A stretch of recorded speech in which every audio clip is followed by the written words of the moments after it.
सोचिए, 13वीं सदी दुनिया का सबसे बड़ा साम्राज्य मंगोल साम्राज्य एक छोर से दूसरे छोर तक सब कुछ जीत चुका था। चंगेज खान और उसके वंशजों ने एक ऐसी जबरदस्त फौज बनाई थी कि चीन से लेकर यूरोप तक बड़ी बड़ी सल्तनतें उनके सामने घुटने टेक चुकी थीं। पर उनकी नजरों में पूरब में एक छोटा सा द्वीप था जो अभी तक बचा हुआ था, जापान। और बस यहीं से शुरू होती है एक ऐसे जबरदस्त टकराव की कहानी जिसने ना सिर्फ एक देश का मुकद्दर लिखा बल्कि इतिहास का रुख ही मोड़ कर रख दिया। तो जापान के जो रक्षक थे, उनके लिए ये जिंदा रहने की लड़ाई थी। उनके सामने वो ताकत खड़ी थी जिसने पूरे पूरे महाद्वीप रौंद डाले थे। समुराई अपनी बहादुरी के लिए मशहूर थे, बिल्कुल थे, पर वो भी जानते थे कि ये एक ऐसी लहर है जिसे शायद वो अकेले रोक नहीं पाएंगे। ये कोई आम लड़ाई नहीं थी, ये तो उनकी दुनिया के खत्म होने की शुरुआत भी हो सकती थी। तो फिर सवाल यह है कि आखिर एक ऐसा देश जिसका मिटना लगभग तय लग रहा था, वो दुनिया की सबसे बड़ी और सबसे ताकतवर फौज से एक बार नहीं बल्कि दो दो बार कैसे बच निकला। और उनके बचने की ये जो कहानी है ना, ये सिर्फ तलवारों और दिमाग की नहीं है। ये कहानी है साम्राज्यों के टकराव की, योद्धाओं के फौलादी इरादों की और कुदरत की उस ताकत की जिसका किसी को अंदाजा नहीं था।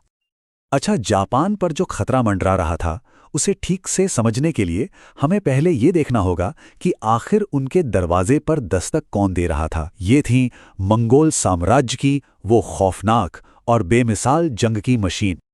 देखिए, 1260 के दशक तक आते आते मंगोल सिर्फ घोड़ों पर घूमने वाले लड़ाके नहीं रह गए थे, वो मिलिट्री इनोवेशंस के मास्टर बन चुके थे।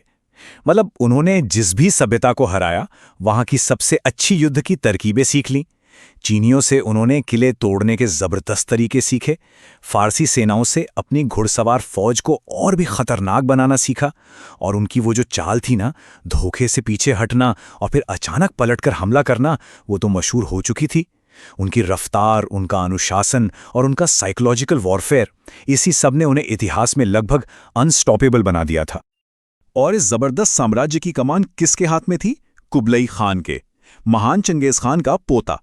उसने सिर्फ अपने दादा की विरासत ही नहीं संभाली, बल्कि 1271 में पूरे चीन को फतह करके युआन राजवंश की नींव रखी।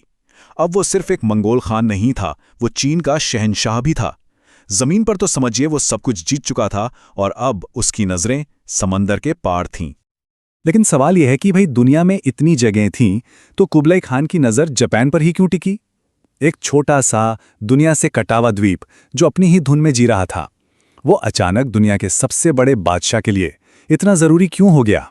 वजह सिर्फ जमीन जीतने की हवस से कहीं ज्यादा बड़ी थी। असल में इस हमले के पीछे कई बड़ी वजहें थीं, स्ट्रैटेजिक, इकोनॉमिक और पॉलिटिकल। देखिए, कुबलाई खान चीन, कोरिया और साउथ ईस्ट एशिया के बीच के समुद्री रास्तों पर पूरा कंट्रोल चाहता था। दूसरा, वो अपने आखिरी चीनी दुश्मन दक्षिणी सांग राजवंश की कमर तोड़ना चाहता था। कैसे? जापान से उन्हें सल्फर मिलता था जिससे बारूद बनता था, तो वो सप्लाई लाइन काटनी थी।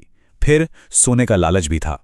मार्को पोलो ने जापान को जिपांगू कहा था, सोने की जमीन, और ये दौलत कुबलई के खजाने के लिए बहुत जरूरी थी। और आखिर में बात थी इज्जत की। जापान को अपने अधीन लाना मतलब ये साबित करना कि वही असली शहंशाह है। अब सीधा हमला करने से पहले कुबलई खान ने डिप्लोमेसी का रास्ता अपनाया, या कहिए धमकी वाली डिप्लोमेसी का। 1266 से उसने एक के बाद एक कई दूत भेजे। खतों में बड़ी मीठी मीठी बातें लिखी थीं, पर मतलब साफ था, हमारी गुलामी स्वीकार कर लो वरना। लेकिन जापान के जो मिलिट्री रूलर्स थे, उन्होंने इन धमकियों को नजरअंदाज कर दिया। एक बार, दो बार, 6 बार। 1273 आते आते कुबलई का सब्र टूट गया। अब बातचीत का वक्त खत्म हो चुका था। चलिए अब कहानी का रुख जापान की तरफ मोड़ते हैं।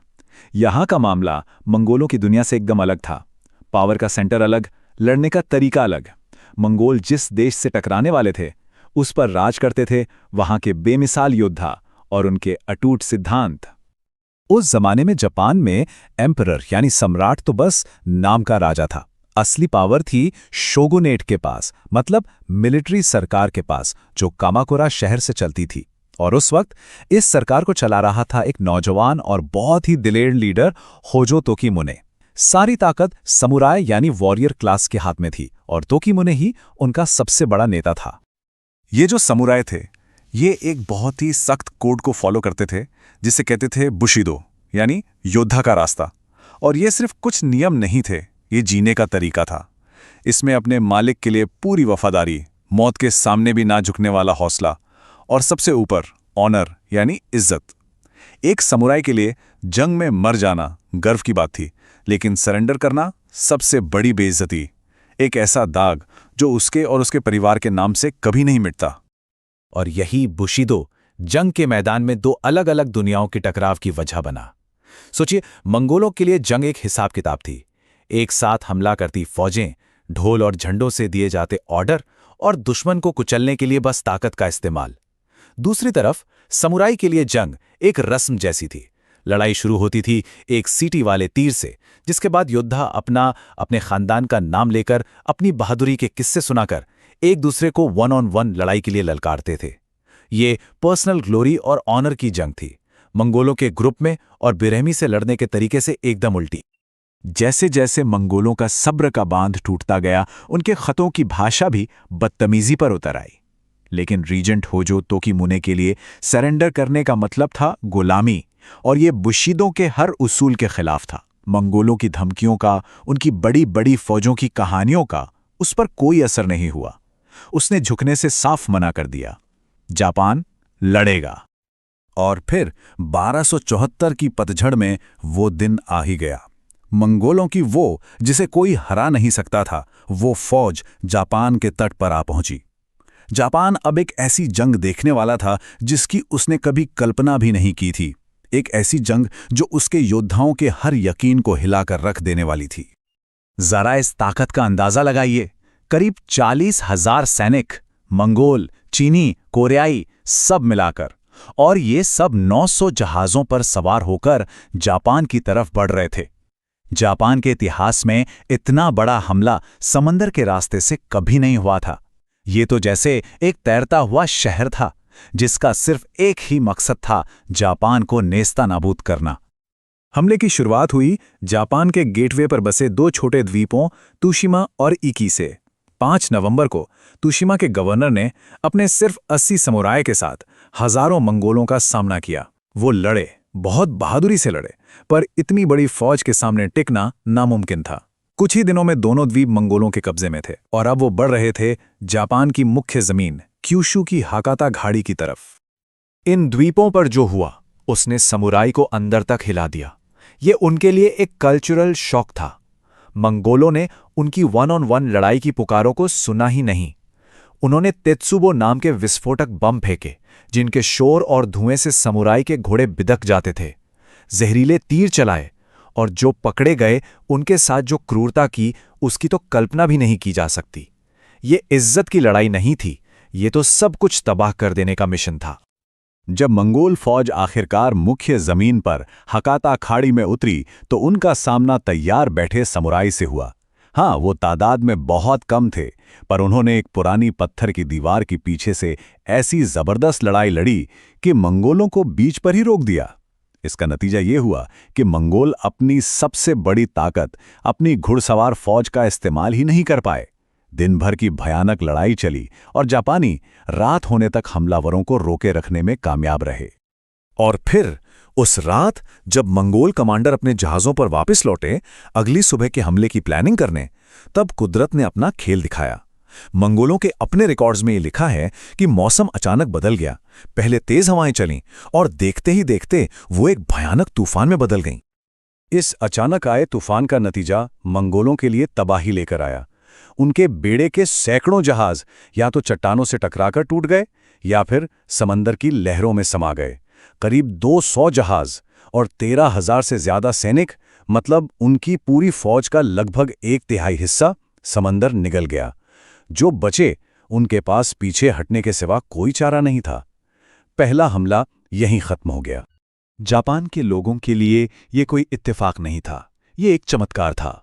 उन्हें यकीन हो गया कि उनके देवताओं, जिन्हें वो कामी कहते हैं, उन्होंने ही अपनी इस पवित्र जमीन को बचाने के लिए ये तूफान भेजा था।